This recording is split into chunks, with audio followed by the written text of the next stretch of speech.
وضو کے اندر اللہ تعالیٰ نے 3 مرتبہ ہاتھ دھونے کا، ہاتھ، پاؤں، چہرہ، پاؤں، یہ سب جو دھونا، کتنی مرتبہ؟ 3 مرتبہ، وہی سنت ہے۔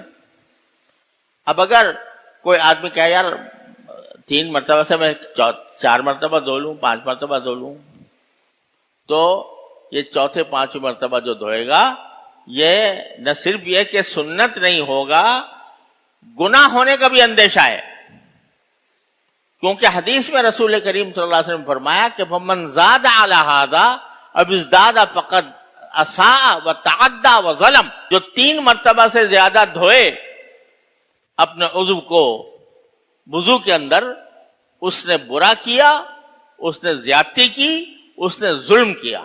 کیوں بھائی، اگر چوتھی مرتبہ دھو لیں تو چوتھی 5ویں مرتبہ دھو لیں تو اور زیادہ ہی کچھ صفائی ہوگی نا، اور مخصوص صفائی ہے۔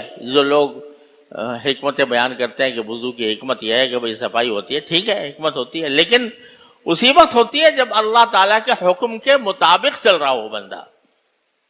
اپنی طرف سے اضافہ کر لیا، 3 کے بجائے 4 یا 5 مرتبہ، تو اتنے الفاظ استعمال کیے، قد اساء وتعدى وظلم،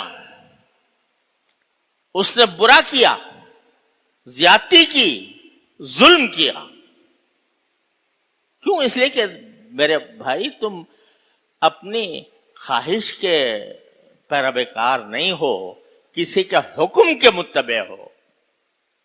جب تک اس کا حکم ہے، جو حکم ہے جس وقت ہے، اسی کے اوپر عمل کرنا ہے دین، اور اپنی طرف سے اضافہ کر لینا یہ دین نہیں ہے۔ یہ انسان کو اللہ بچائے رفتہ رفتہ بدعت تک لے جاتا ہے، اور کل بدعت ضلالہ، اور ہر بدعت گمراہی ہے۔